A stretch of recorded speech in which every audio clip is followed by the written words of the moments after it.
Good morning, friends. I'm Dr. Yogesh Sarode of Jivan Vikas Mahavidyalaya Devgram. I heartily welcome you all in this session. Today, we will learn the poem Daffodils and some important aspects with the interpretation of the poem.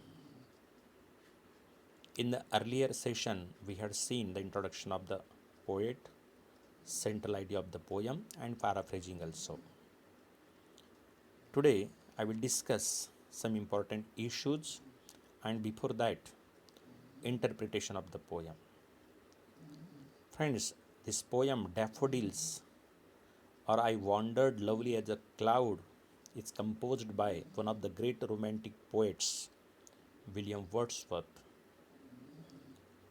Daffodils is a flower of pale yellow color. So, on this daffodil flower, this poem is based on. So, before going to interpretation, once again I will read the poem and will go ahead. The poem is composed in 4 stanzas and each of 6 lines. It's a simple lyric.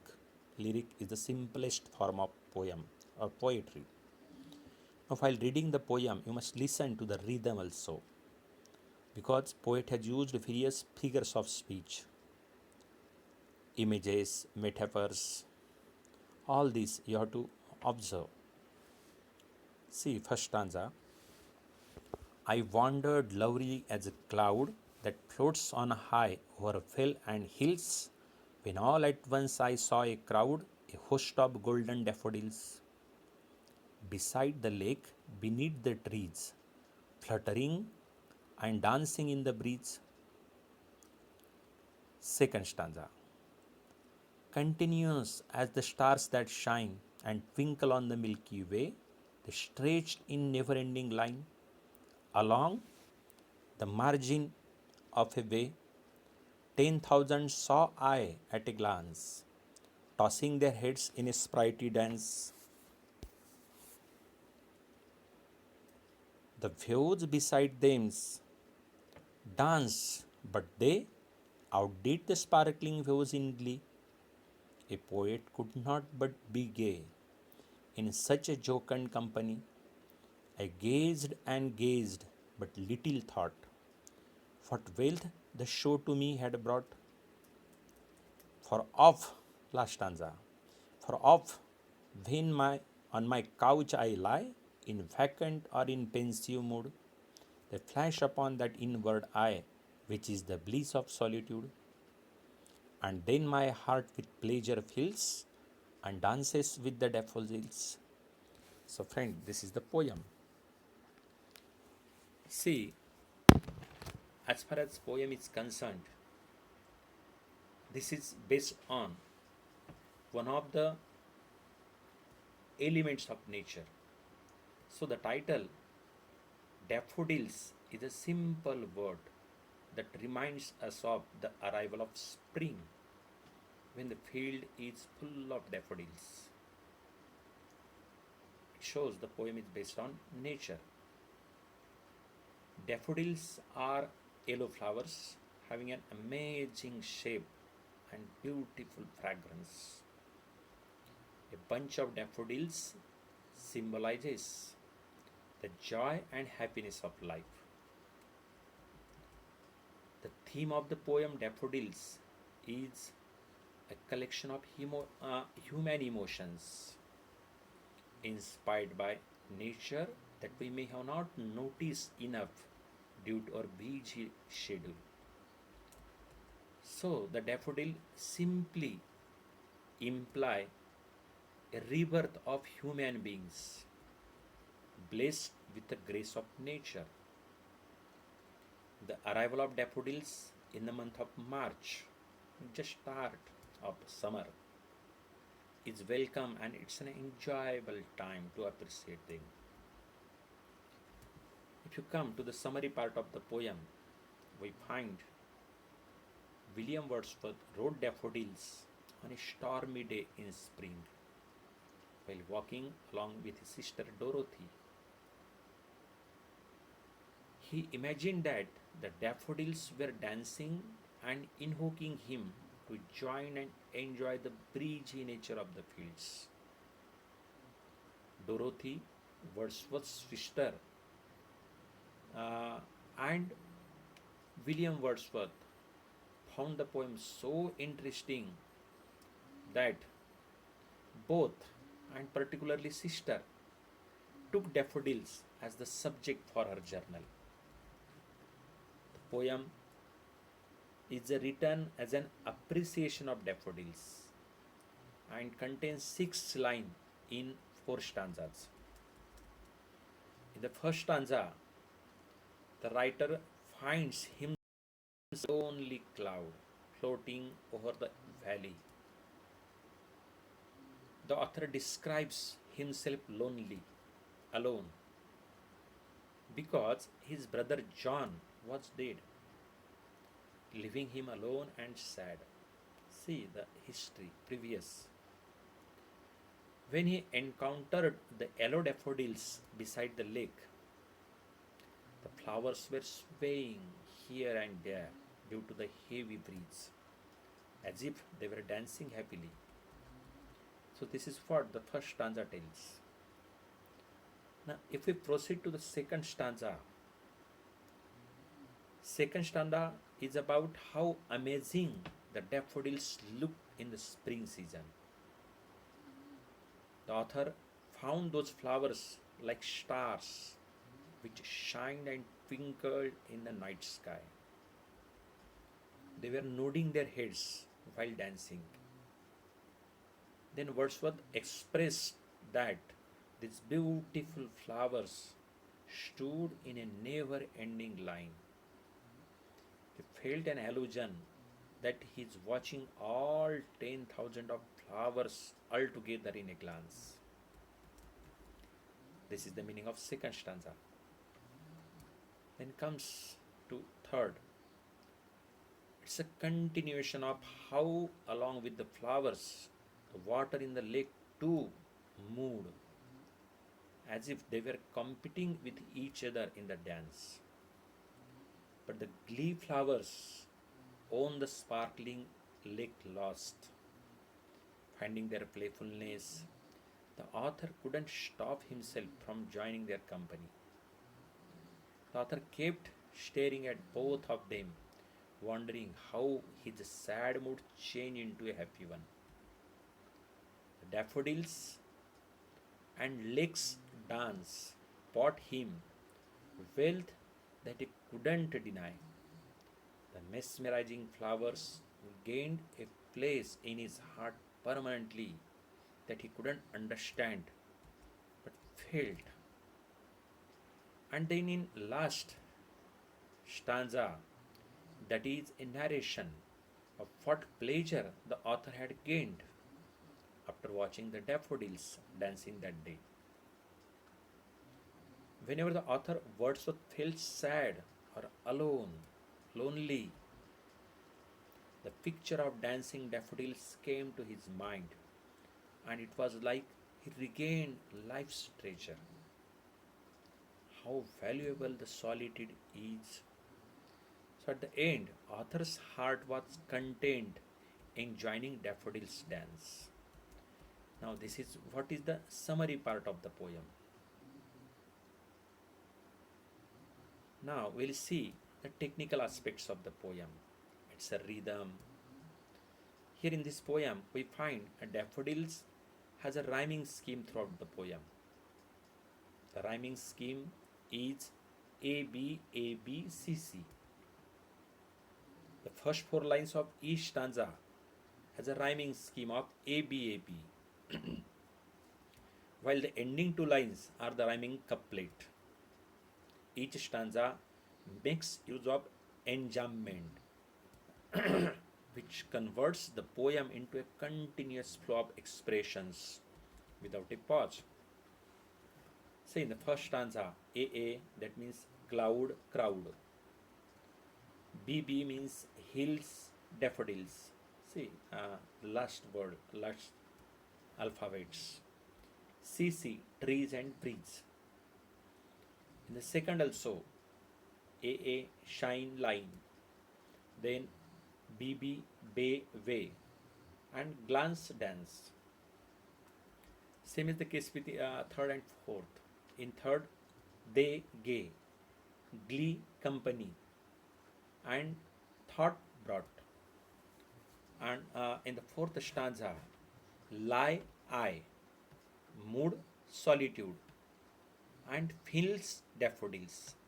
These words in a particular rhythm produces particular noise, and that is what's uh, the poem makes romantic, sprightly.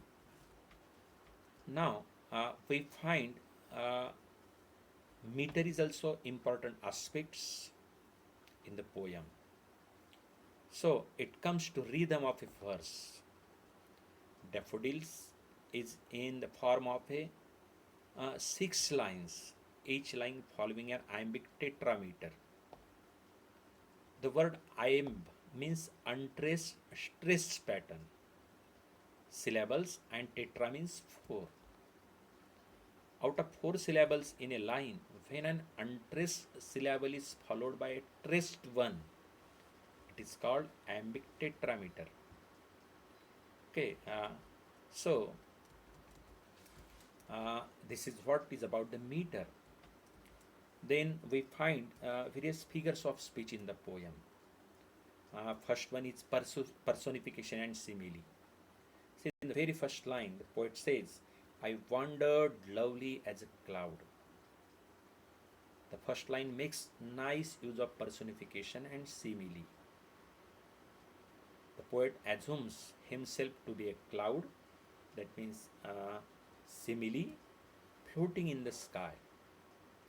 When Wordsworth says in the second line, I means poet as a cloud, look down at the valleys and mountains and appreciate the daffodils.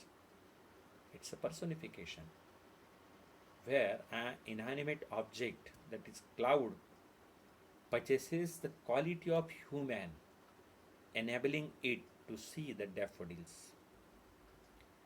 Continuous as the stars that shine and twinkle on the Milky Way. It's the use of simile. Daffodils look like twinkling stars on the Milky Way. That's connecting nature with the universe. Then see, tossing their heads in a sprightly dance. That is also use of personification.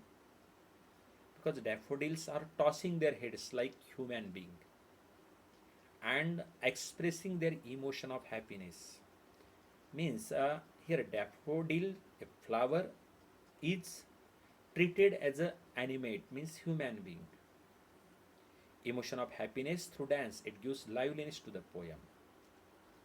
The views beside them danced. Views are also dancing like human being. Along with flowers, views too are gifted with the human quality to dance. So this is also personification. The words used in the poem like crowd, fluttering, dancing, stretch, heads, company, etc. are giving the flowers, daffodils, human qualities. Then another figure of speech, that is hyperbole, is also discernible here in the line. 10,000 saw I at a glance. 10,000. It's an exaggeration. That's hyperbole. Describing the scene of 10,000 daffodils all together. The stretched in never ending line means the flowers are spread everywhere in a line. So significance of vastness is explained. Again we find alliteration. Alliteration is the repetition of similar sounds, and that is applied for the word h in the words high, hills, h. This sound is always, repetition is there, so creates alliteration. Then we find again metaphor is also there. The daffodil itself is a metaphor which represents nature. Now, after a figure of speech, if we think, we find some images also. The poem paints images of lakes, fields, trees, stars in the that water lake. Wordsworth continuously praises the daffodils, comparing them to the Milky Way galaxy.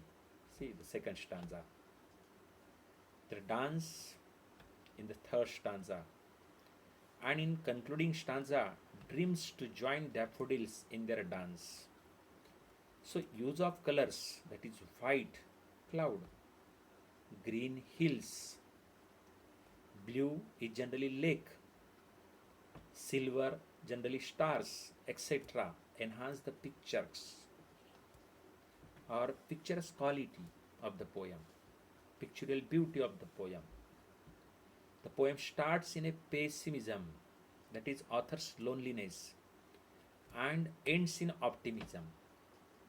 Poem starts in pessimistic mood, but ends in optimistic, because pleasure of watching daffodils is there in the last part. That Wordsworth's imagination is a major factor of romanticism. The poem uses descriptive language throughout the stanza. The poet cannot resist himself from participating in the dance of the daffodils. The wording is simple and melodious. Isn't daffodils a great gift idea of William Wordsworth that celebrates happiness of nature with us? So, friends, now we focus on some important aspects of the poem. Once again, for your sake, I will repeat the important aspects. The poet is alone and having nature in mind, wandering from place to place like a cloud, which flies over valleys and hills with the wind. All at once, he looks at many golden flowers of daffodils beside the lake and beneath the tree. Now, they are dancing in the breeze. So, Wordsworth says that just as stars twinkle and shine in the sky, in the same way, these flowers of daffodils are spreading their beauty here. He says that just as the stars beautify the Milky Way, in the same way, flowers beautify the earth. The flowers of daffodils are welcoming the visitors and attracting towards themselves. Says that just as the stars are unlimited in the sky, in the same way the flowers of daffodils are unlimited. He is very happy to visit such a charming sight of nature. He comes back from the place, but it is an unforgettable sight for him. Later, whenever the poet is thinking of not being busy, lying on his couch, the daffodils flash upon his imagination. The memory of the daffodils not only fills his heart with pleasure, but also has a refreshing effect on him, and he feels like a dancing along with the daffodils. So, in the last stanza of the poem, that is a most important part of the poem, and it is the essence. In this stanza, poet speaks about the healing and refreshing effect of nature. So by this poem, he wants to say that nature is our best friend that takes our pain and gives us a real happiness of life. But we must have that much time to observe the beauty of nature, to enjoy the beauty of nature. So we should make the friendship with nature. Now, as far as time factor is here, see how the poet has used this time. In the first stanza, the poet has drawn three different comparisons. In the first stanza, he compares himself with a wandering cloud. In the second stanza, he compares daffodils with stars. And the third stanza, the dance of daffodils is compared with that of frogs in the lake. After, in the fourth stanza, poet says that whenever he is in gloomy mood, the reflection of the beautiful daffodils comes to his mind, and his heart begins to dance with daffodils. So the poet thinks that the sight of the daffodils is a permanent source of pleasure for him. Thus, the poem conveys us the message that an object of beauty makes an everlasting impression on us and gives us joy even when they are not present before our eyes. It remains unaffected with passage of time. If we focus on tone of the poem, we find the title Daffodils is a simple word that reminds us about the arrival of the spring season when the field is full of daffodils.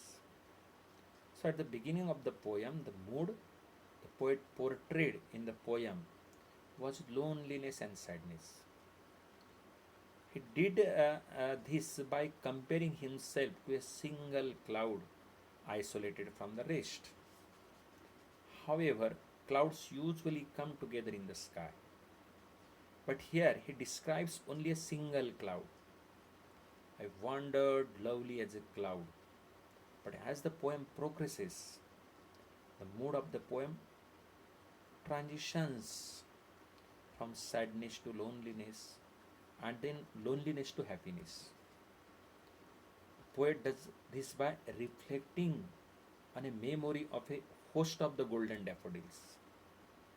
He constantly mentions the joy and the wealth that the daffodils brought him and finalizes the poem with a line that shows us that he was happy and no longer lonely, and this was because of the daffodils. So, the pensive mood in the beginning becomes optimistic, pleasurable.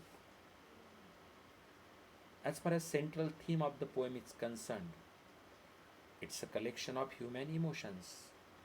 Daffodils is a collection of human emotions inspired by nature that we may have neglected due to because of our busy schedule. The speaker encounters a field full of daffodils waving in the breeze and is overcome with delight watching him. After leaving the field, he often thinks of the flowers when he is bored, all melancholy, and the memory of their beauty and cheer once again brings him joy. So, to the poet, these flowers are not just a pretty but cheerful and joyous company that brings him out of this loneliness. Best of all, the poet finds that the memory of the sight of the daffodils stays with him, giving him companionship and joy when he is in a vacant or in pensive mood. So, the central idea of the poem is the expression of the comfort and cheering of the author finds in the beauty of observing the daffodils. If you focus on lasting impact that the sight of the daffodils has made on the speaker, we find that the speaker in the beginning is alone and wandering from place to another like a cloud. All of a sudden, he sees a large number of golden daffodils which are growing on the bank of the lake. A light breeze is blowing, making the daffodils flutter and dance with it. For the poet, the view of these beautiful golden daffodils is similar to the stars shining and twinkling in the Milky Way. He considers himself fortunate and very happy that he has been the witness to such a wonderful sight of the daffodils. Later, a poet says that whenever he lies on his couch or bed, having nothing to do or in pensive mood, the images of the daffodils flash upon his imagination. So, the memory of the daffodils not only fills his heart with pleasure but also has a refreshing effect on him, and he feels like a dancing along with the daffodils. So, This is what is the impact. Now, uh, this last point which I would like to share with you is Wordsworth's attitude to nature. Because Wordsworth is always known as a romantic poet, he finds uh, pantheism. This is an important concept as far as romanticism is concerned. Pantheism means Wordsworth always saw God in nature. So see, what is his attitude? The theme of this poem, Daffodils, is based on the healing and refreshing power of nature. Here also we find aspects of pantheism in the poem. How is he? It is for nature to lift the spirit and moral of the man. That is also depicted in the poem. Poem is rich in imagery and description of the daffodils. That is delightful. Their memories have a cheerful and lively effect on him. So when this happens, the poet feels calm and refreshed, motivated and good about himself.